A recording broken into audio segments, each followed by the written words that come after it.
বালাগাল উলা বিকামালিহি বালাগাল উলা বিকামালিহি কাশাফাদ দুজা বিজামালিহি হাসনাত জামিউ খিসালিহি সাল্লু আলাইহি ওয়া আলিহি বালাগাল উলা বিকামালিহি বালাগাল উলা বিকামালিহি বালাগাল উলা বিকামালিহি হাসনাত জামিউ খিসালিহি সাল্লু আলাইহি ওয়া আলিহি সাল্লু আলাইহি ওয়া আলিহি। আল্লাহ তাআলা দুনিয়ার মাধ্যমে মানুষকে সৃষ্টি করেছেন। মানুষকে সৃষ্টি করে আল্লাহ তাআলা বলে দিয়েছেন, মানুষকে আমি আল্লাহ দুনিয়ার মাধ্যমে সেরা মানুষ হিসাবে ঘোষণা করে দিলাম। মানুষকে আল্লাহ তাআলা সৃষ্টি করার পর আল্লাহ বলেন, আমি মানুষকে সবচেয়ে সৃষ্টির সেরা মানুষকে আমি আল্লাহ তাআলা বানাইছি। সমস্ত বস্তু থেকে আল্লাহ তাআলা দামি মানুষকে বানায় দিছে। মানুষ যত দামি, তার থেকে দুনিয়ার মাধ্যমে আর কোনো দামি জিনিস নাই। কাবা শরীফ অনেক দামি, কিন্তু কাবা শরীফের সম্মুখে যদি মানুষ না যায় তাহলে কাবা শরীফের দাম কতটুকু থাকবে? মানুষ দিয়া কাবার সম্মান, মানুষ দিয়া কাবা দামি হয়ে গেল, কিন্তু মানুষকে আল্লাহ তাআলা সৃষ্টি করে মানুষকে সেরা বানায় দিয়েছে। সুবহানাল্লাহ। কেমনে সেরা বানাইলো? আল্লাহ তাআলা বলেন, আমি মানুষকে বললাম তোমাদের সম্মুখে আমি একটা আমানত রাখলাম।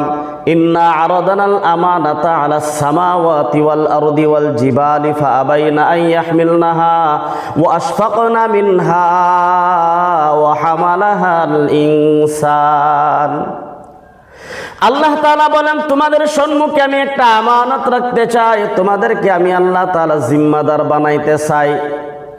আসমানের সম্মুখে রাখলেন আমানত, আসমান বলে জমিনের উপরে রাখলেন আমানত, পাহাড়ের উপরে রাখলেন আমানত।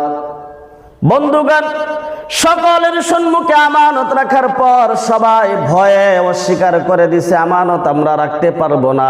ওয়া হামালাহাল ইনসান, আল্লাহ তাআলা মানুষকে ওই আমানত সমঝায়া দিলেন, মানুষ ওই আমানতকে গ্রহণ করে নিলেন। সুবহানাল্লাহ। আমানতটা হলো আল্লাহ তাআলা কোরআনে কারীমকে সারা দুনিয়ার সম্মুখে রাখলেন, আসমানের সম্মুখে রাখলেন, জমিনের সম্মুখে রাখলেন, পাহাড়ের সম্মুখে রাখলেন। সবাই ভয়ে অস্বীকার করেছে, আমরা এই কোরআনে কারীমকে আমানত হিসাবে রাখতে পারবো না। আল্লাহ তাআলা মানুষকে জিম্মাদার বানায়া দিয়া মানুষের উপরে এই আমানত সঁপিয়া দিলেন। সুবহানাল্লাহ।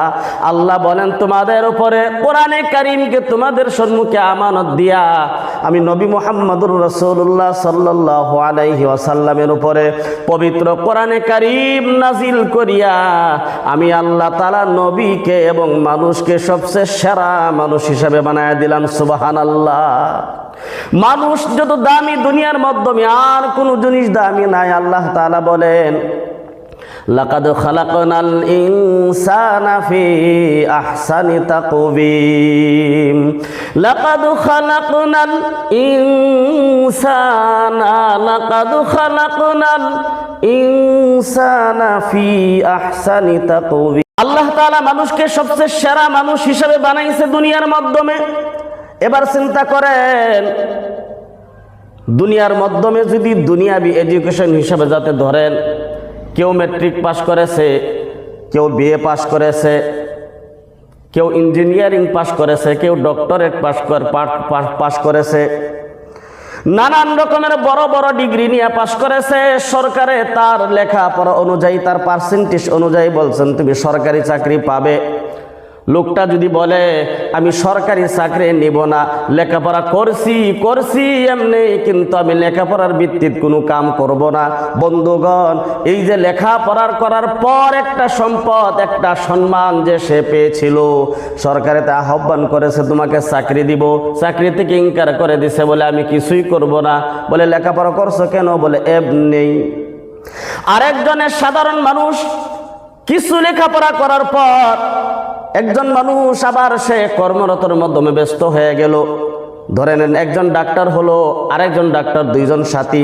একজন ডাক্তারের কোনো কর্মই করে না, কোনো ছাত্রকে শিক্ষা দেয় না, নিজে কোনো কর্মরতর মাধ্যমে আছে, এমনি দুনিয়ার মাধ্যমে টাইম পাস করতেছে। আরেকজন ঠিক তার লগেই সাথী ছিল, সেও ডাক্তারি পাশ করেছে। ওই মানুষটা ডিগ্রি নিয়ে একটা কলেজ খুলে দিল, MBBS কলেজ খুলে দিল, হাজার হাজার ডাক্তার বানাইলো, আবার নিজেও কর্মরত, হাজার হাজার মানুষের চিকিৎসা করে মানুষকে ভালো করেছে। বন্ধুগণ বলেন, দুইজন মানুষ ঠিকই, দুজনেরই ডিগ্রি সমান, কিন্তু তার মাধ্যমে সবচেয়ে সেরাকে, সবচেয়ে দামিকে, যে কর্মরত আছে, যে ওই শিক্ষার যে সম্মান দিয়েছে, সে সম্মানিত, সম্মান প্রাপ্ত হয়েছে। আমার বন্ধুগণ ঠিক তেমনি আল্লাহ তাআলা মানুষকে সেরা মানুষ বানায় দুনিয়ার মাধ্যমে পাঠাইছে। মানুষ যদি সেরা হইতে চায়, মানুষের কিছু কাজ আছে করতে লাগবে। কোরআন অনুযায়ী দুনিয়ার মাধ্যমে চলা লাগবে, আল্লাহর গোলামি করা লাগবে, মানুষ নামাজ পড়া লাগবে, হালাল খাওয়া লাগবে, মানুষের সাথে ভালো আচরণ করা লাগবে। অর্থাৎ নবী যাকে আল্লাহ তাআলা খুলুকে আজিম দিয়া দুনিয়ার মাধ্যমে পাঠাইছে, আল্লাহ তাআলা যাকে খুলুকে আজিম দিয়া দুনিয়ার মাধ্যমে পাঠাইছে, ওই নবীর চরিত্রর সাথে মিল না থাকলে দুনিয়ার মাধ্যমে সেরা মানুষ হওয়া যাবে না।